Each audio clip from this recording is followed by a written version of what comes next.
सभी साथियों को मेरा सादर जय भीम।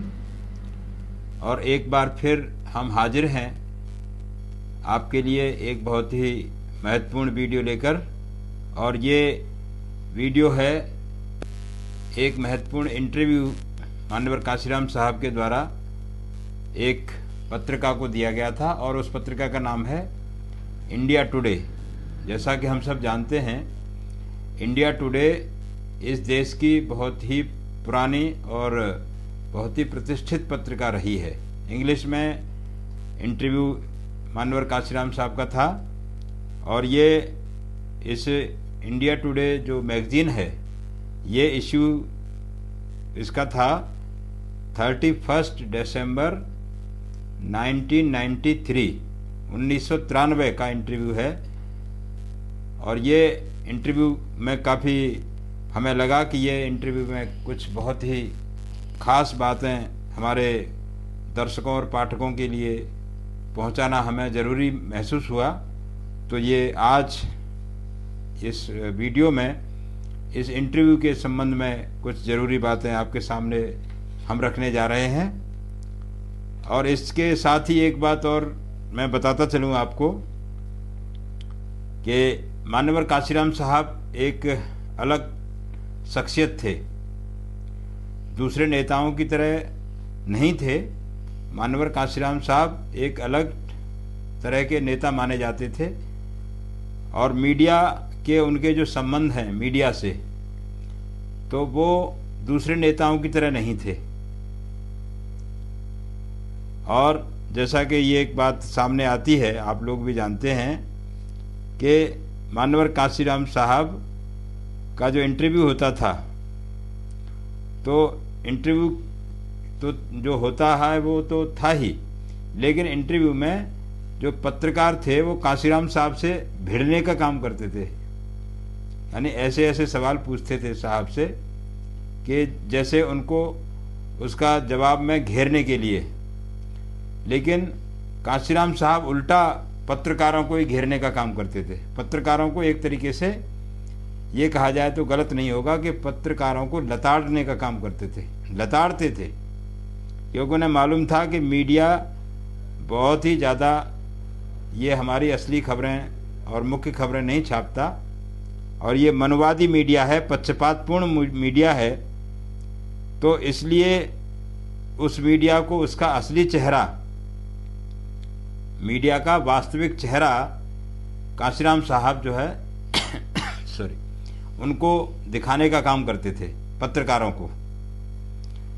और ये एक बात और ये महत्वपूर्ण है कि आज भी आज का जो मीडिया आप लोग देखते होंगे, जो मेन स्ट्रीम मीडिया जिसे हम कहते हैं, और मेन स्ट्रीम मीडिया को आज नाम दिया गया है गोदी मीडिया। वर्तमान में जो मेन स्ट्रीम मीडिया है वो बिल्कुल भारतीय जनता पार्टी और इस तरह की उनकी सरकार का पूरी तरीके से भक्त है, जिसको गोदी मीडिया कहा जाता है। तो इतना ज़्यादा मीडिया उनकी बातों को बड़ा चढ़ा करके देता है। अगर इसी तरह से अगर माननीय काशीराम साहब को भी अगर ऐसा कुछ मीडिया मिला होता, और मैं तो ये कहूँगा कि अगर 10% भी सही खबरें बताता, 10% भी माननीय काशीराम साहब के बारे में अच्छी खबरें दिखाता, तो आज जो है बहुजन समाज पार्टी का ग्राफ बहुत ऊंचा जा चुका होता। ये तथ्य है कि मीडिया का हमेशा पक्षपातपूर्ण रवैया माननीय काशीराम साहब के साथ और मिशन और मूवमेंट के साथ रहा है। और आज के ज़माने में भी जो हम जो फेस कर रहे हैं, और ख़ास तौर से जो बहुजन समाज पार्टी है, इसके साथ तो आप देखते हैं कि मीडिया जिस तरीके से पक्षपातपूर्ण खबरें देता है, भ्रामक खबरें देता है, लोगों को गुमराह करता है, वो बात किसी से छिपी नहीं है। तो इस संबंध में चलिए हम बात ये कर, जो हमारी बातें हैं ये तो और भी बताएंगे हम, लेकिन जो इंटरव्यू है उसी पर हम आते हैं। तो ये इंटरव्यू में जो इसका हेडिंग है, इस इंटरव्यू का हेडिंग है, देखिए इसका मैं फ़ोटो पहले दिखा दूँ आपको। ये इंडिया टुडे है 31 दिसंबर 1993, और ये उस समय का है इंटरव्यू जब पहली बार समाजवादी पार्टी और बसपा में गठबंधन होने के बाद ये सरकार बन चुकी थी और उस समय माननीय मुलायम सिंह यादव जी उस समय मुख्यमंत्री बन चुके थे।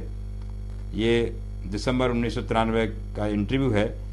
तो इस इंटरव्यू की जो शुरुआत है वो इस तरीके से है कि आई डोंट वांट स्टेबल गवर्नमेंट, यानी मैं मजबूत सरकार, जो स्थायी सरकार हो, मैं ऐसी सरकार नहीं चाहता। तो इंटरव्यू के शुरू में जो लिख रहे हैं पत्रकार, he sits in an old chair in the sparsely furnished and dimly lighted room, speaking in a commanding voice and bristling with a new confidence. For at 59 Kashiram has finally arrived in politics. यानी कहने का अर्थ इसमें यह है कि वह नई दिल्ली के एक साधारण से और कम प्रकाश वाले कमरे में बैठते हैं और उनका जो टोन है, बात करने का जो लहजा है, वो बहुत ही आधिपत्य वाला और आत्मविश्वास से भरा हुआ है। उनका जो लहजा है, उनकी उम्र 59 साल है और कांशीराम अंततः मुख्य धारा की राजनीति में पहुंच चुके हैं। तो ये जब क्योंकि सरकार बन गई थी, कांशीराम साहब के सामने एक तरीके से मीडिया का चारों ओर जमावड़ा रहता था।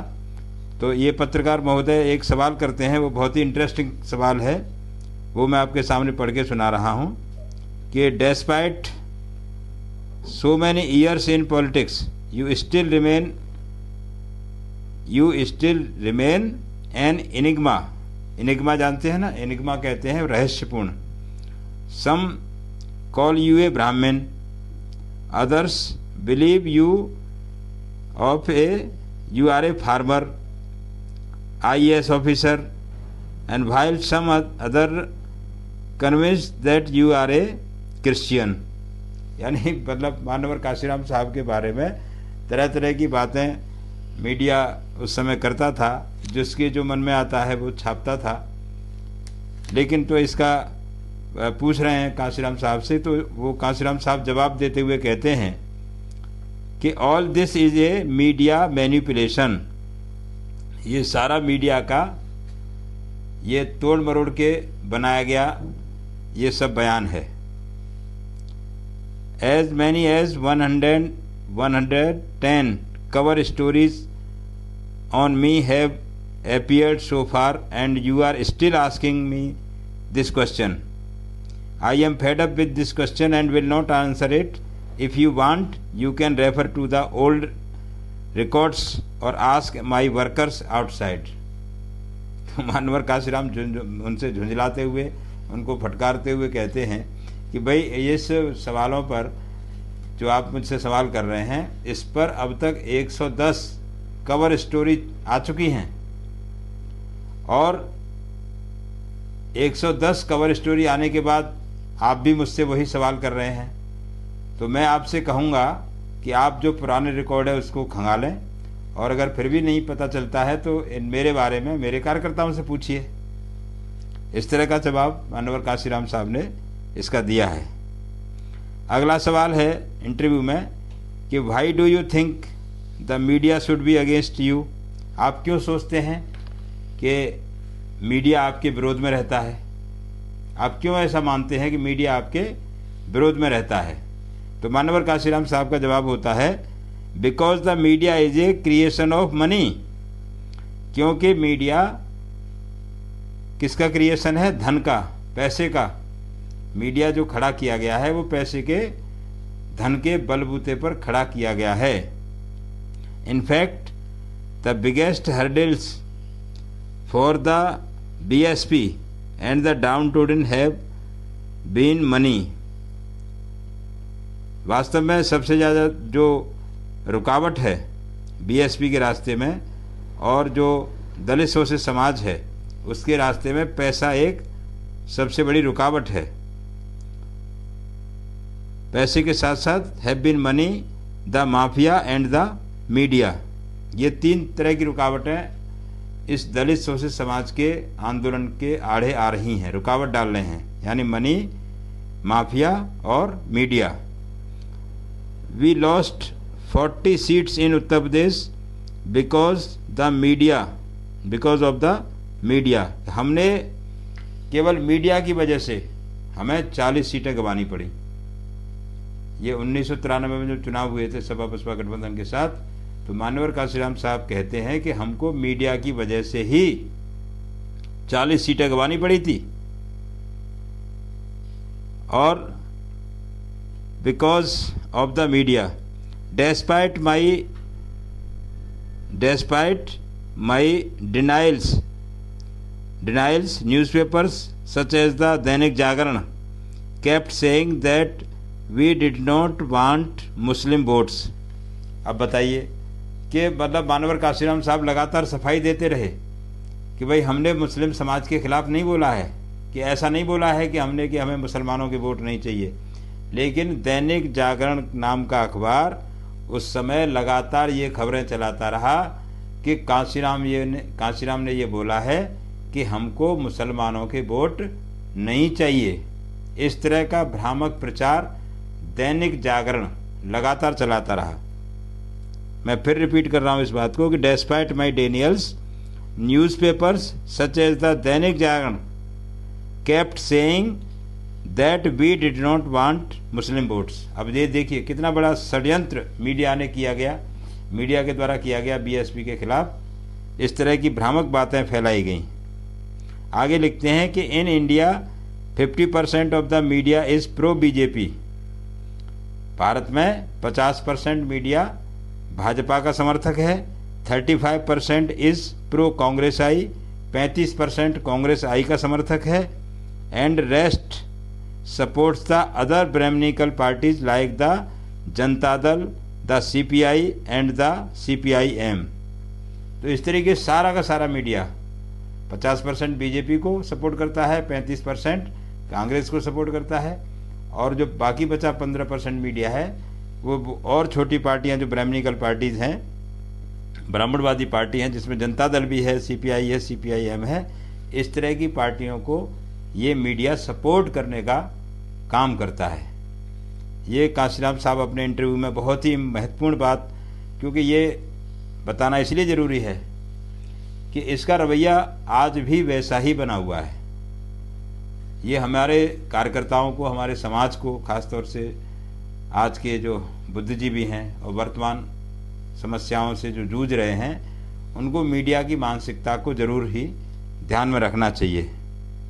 एक और जो है इसमें, मैं पूरे सवाल तो लंबे हैं, काफ़ी महत्वपूर्ण है इंटरव्यू, और इसका एक दूसरा सवाल हमने इसमें आपको पढ़ के सुनाना है कि but you have very strong feelings against most of these leaders whom you call brahmanical forces.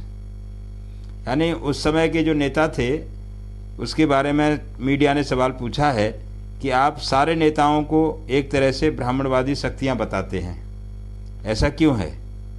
तो मान्यवर काशीराम साहब अपने जवाब में कहते हैं कि there is no doubt about it because people like VP Singh, Ajit Singh along with Maulana Bukhari have helped the BJP to ensure the BSP's defeat in western Uttar Pradesh.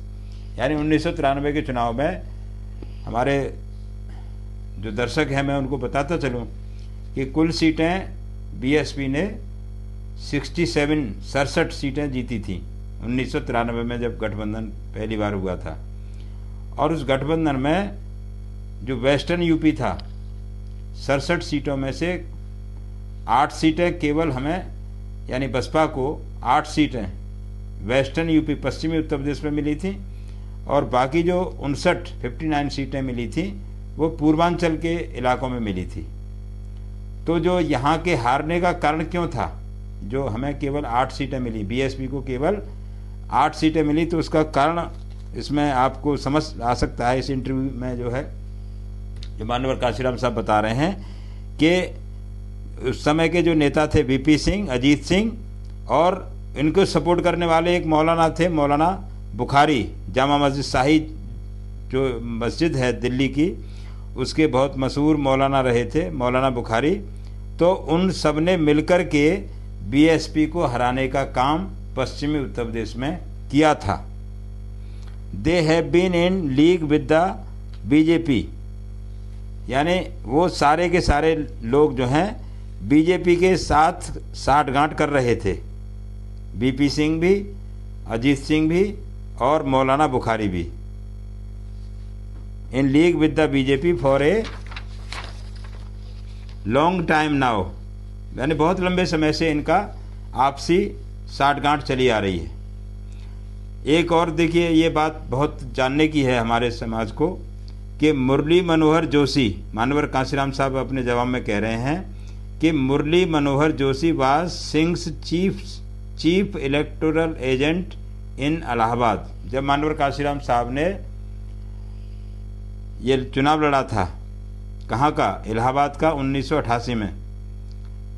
When I contested against him in 1988, यानी 1988 में जब मान्यवर काशीराम साहब ने इलाहाबाद का चुनाव लड़ा था वीपी सिंह के खिलाफ, तो वीपी सिंह जी का जो मुख्य चुनाव एजेंट जिसे कहते हैं, चीफ इलेक्शन एजेंट, वो कौन थे?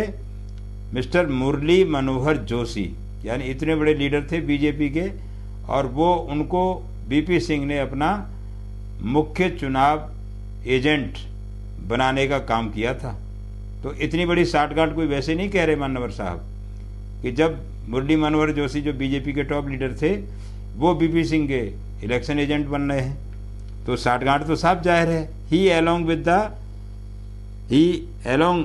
With BMAC and Muslim League have proved to be the biggest supporter of the BJP।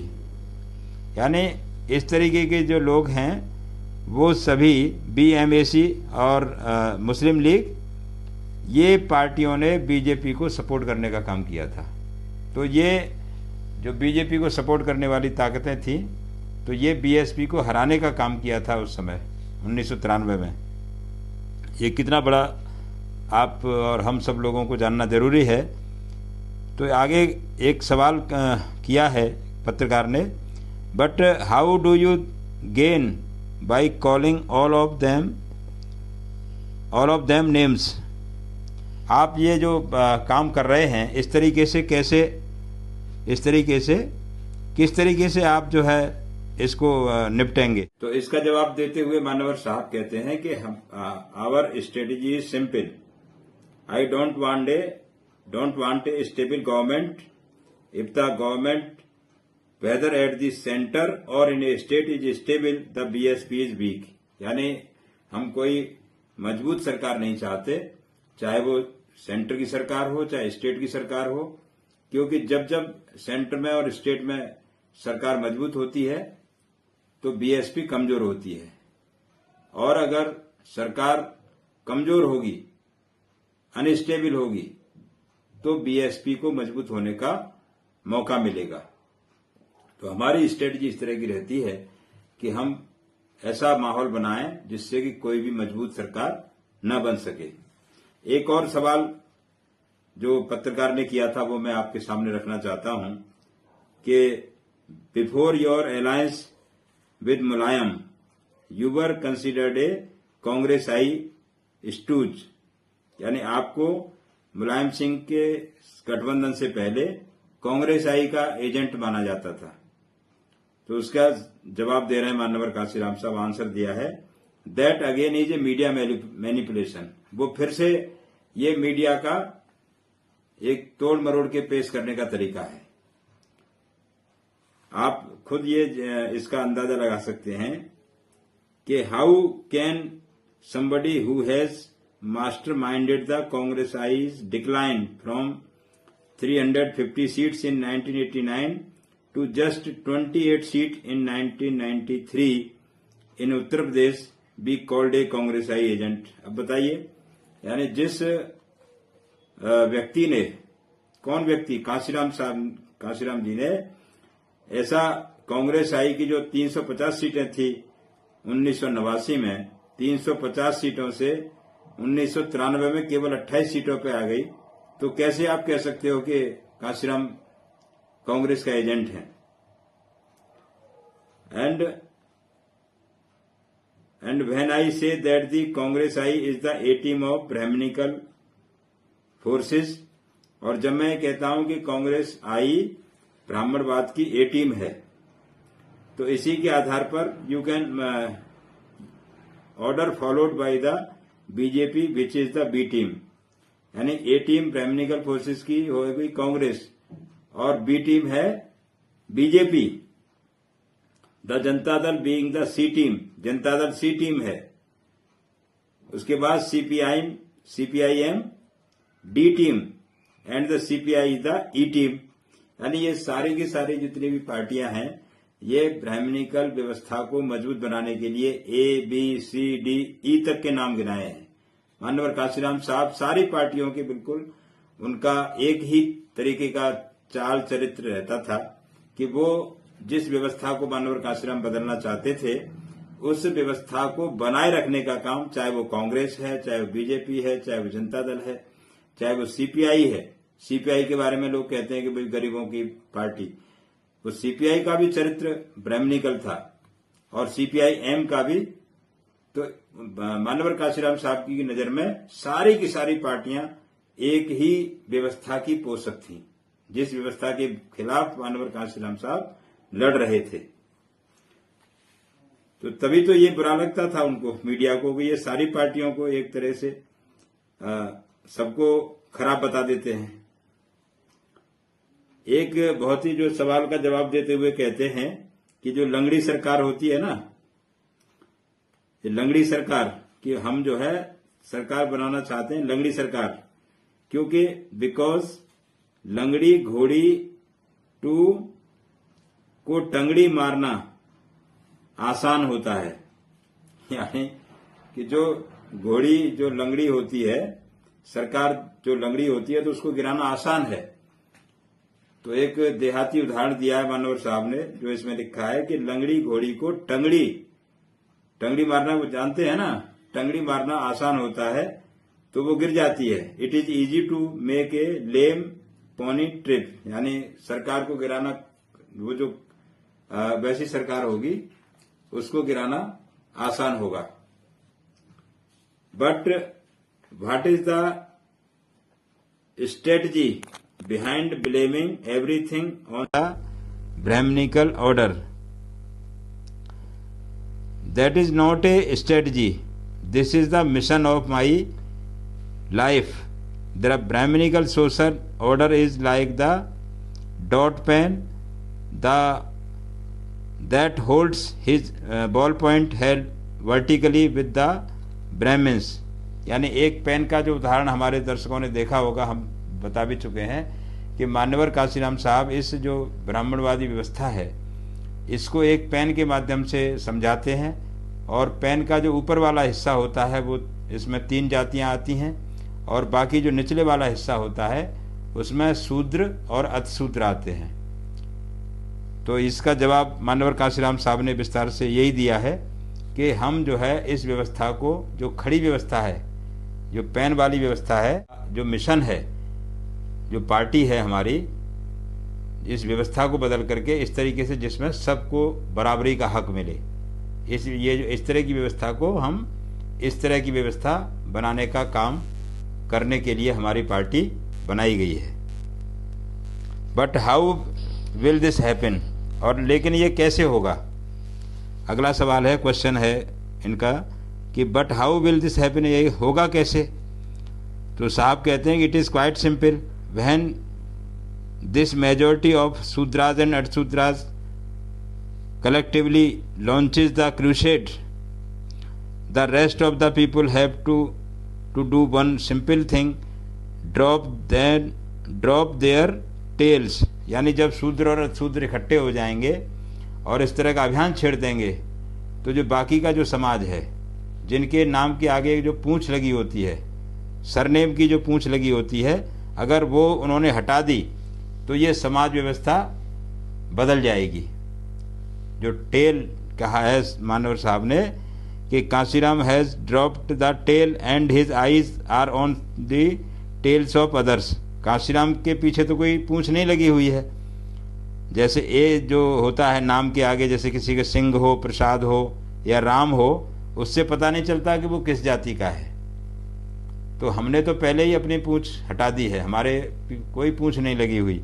लेकिन like you were questioning me about my caste and you still keep making all kinds of guesses.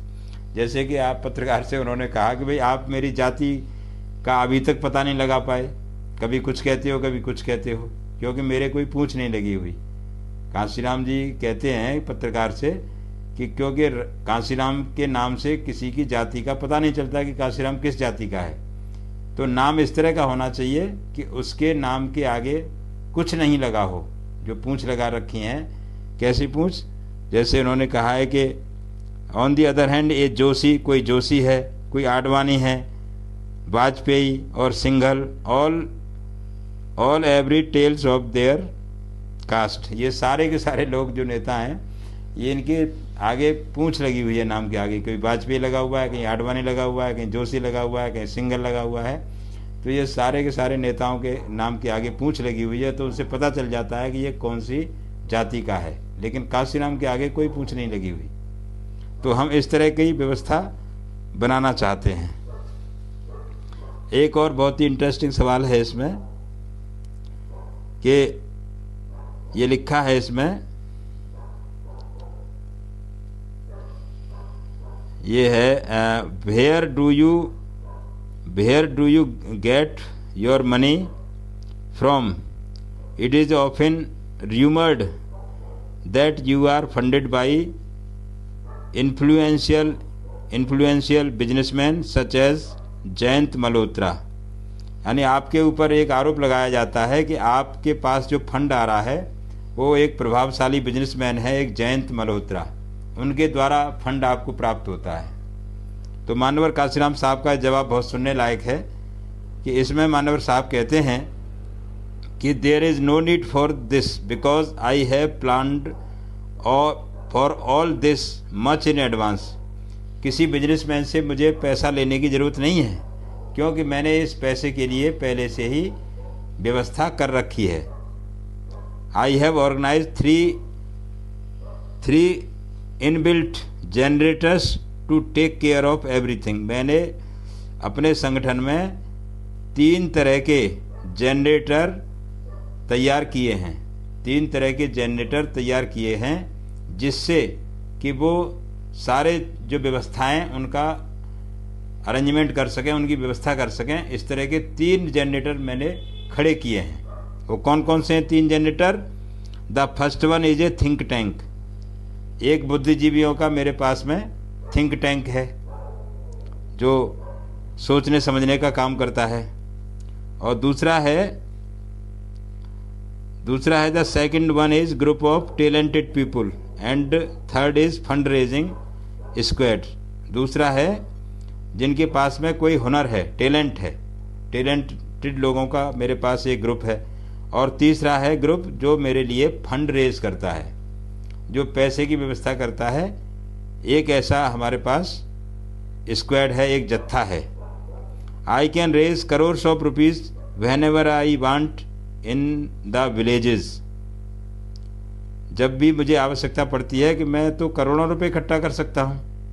आप गांव में जाइए, in it is not Jai Shri Ram and more now you can just say Jai Kanshiram and get as much money as you want. साहब कह रहे हैं अपने उस समय जो है काफ़ी जोर चल रहा था जब बाबरी मस्जिद को शहीद किया गया था और जय श्री राम का नारा चलता था। तो मानवर कांशीराम साहब कहते हैं कि इस समय गांव में जय श्री राम की जगह पर अगर आप जय कांशीराम साहब बोलोगे तो आपको पैसे देने वालों की लाइन लग जाएगी। इतना नाम चल रहा है कांशीराम का। You can just say Jai Kanshiram and get as much money as you want. जितना पैसा चाहो जय कांशीराम साहब बोलो और कितना भी पैसा जनता आपको देने के लिए तैयार बैठी है। In as much money as you want in the coming days. If you want to give the money you will have to stand in a 3 mile long queue. और इतनी लंबी लाइन है देने वालों की हमारे पास कि अगर आने वाले समय में आप जो है 3 मील लंबी, अगर आप मुझे पैसा देना चाहते हैं तो आपको 3 माइल लॉन्ग क्यू, आपको 3 मील लंबी लाइन में खड़ा होना पड़ेगा।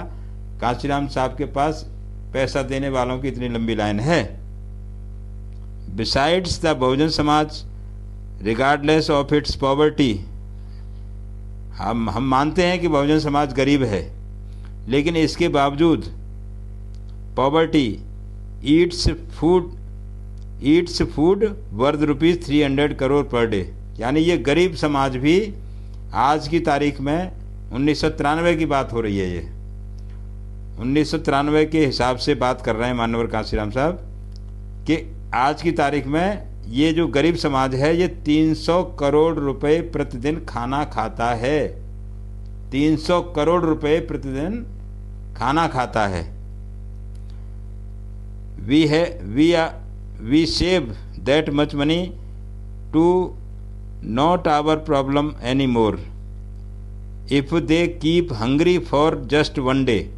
यदि वो एक दिन दूसरों के लिए भूखा मरता है हमारा समाज, तो ये कहते हैं कि अगर हमारा समाज एक दिन भी खाना खाना छोड़ दे तो हमारे पास इतना पैसा हो जाएगा कि कोई पैसे की कमी नहीं रहेगी। तो ये मान्यवर साहब जो इतना बड़ा बात अपने जो पत्रकार थे उन लोगों को बताने के लिए वो अपनी बात रखते थे। तो ये आप समझ सकते हैं कि ये जो इंटरव्यू हैं इस तरीके से, उस समय जब मानवर कांशीराम साहब का कारवां चल रहा था और सरकार बन गई थी, तो बहुत ज़्यादा उनको हैरानी होती थी कि मतलब ये बसपा और सपा यानी कांशीराम साहब इतनी ताकत कैसे इकट्ठा कर लेते हैं। तो कांशीराम साहब अपने समाज का हौसला बढ़ाने के लिए बहुत सारी ऐसी बातें करते थे और ये हौसले का ही बलबूते पे उन्होंने हिम्मत और हौसला और अपने दिल और दिमाग की ताकत से जो समाज को संगठित किया। पैसा भले हमारे पास साधन बहुत कम थे, लेकिन सबसे बड़ा जो ताकत थी मानवर साहब की वो उनका हौसला बहुत मजबूत था और उस हौसले के बलबूते पर भी वो समाज का हौसला बढ़ाते थे। इसलिए समाज उनके साथ एकजुट होता गया और बहुजन समाज पार्टी आगे बढ़ती गई। तो आज के दौर में भी हमारे समाज को ये ज़रूरत है कि अगर आपके सामने दिक्कतें हैं, कई तरह की, हमारा विरोधी तुम्हारा दुश्मन प्रॉब्लम खड़ी कर रहा है, लेकिन हमें हिम्मत और हौसला एक ऐसी चीज़ है कि जिसको हमेशा बनाए रखने की ज़रूरत है और उसी हिम्मत और हौसले के बलबूते पर हम आज की चुनौतियों का भी सामना हमारा समाज कर सकता है। तो यही उद्देश्य था आज के इस वीडियो को बनाने का कि मानवर कांशीराम साहब ने किस तरीके से अपने समय की समस्याओं से उन्होंने जूझ रहे थे, किस तरह से पत्रकार भी परेशान करते थे, मीडिया भी परेशान करता था, लेकिन फिर भी मीडिया को सबक सिखाने का काम मानवर कांशीराम साहब ने किया। तो उसी तरह से आज भी हम मानवर कांशीराम साहब से ये प्रेरणा लेकर के इस मीडिया को जो हमारे समाज के बारे में भ्रम फैलाता है, बहुजन समाज पार्टी को कमज़ोर करने की तरह तरह की बातें करता है, कमज़ोर बताता है, तो उस मीडिया से हमारे समाज को सावधान रहने की ज़रूरत है। यही आज का इस वीडियो का मकसद है। बहुत बहुत धन्यवाद। जय भीम, जय भारत। और एक बार फिर निवेदन कि अगर आपने हमारा जो YouTube चैनल है जिसका नाम है द कांशीराम ऑफिशियल, अगर इसको अभी तक सब्सक्राइब नहीं किया है तो इसको कृपया सब्सक्राइब करें और वीडियो शेयर करें और लाइक करें। धन्यवाद।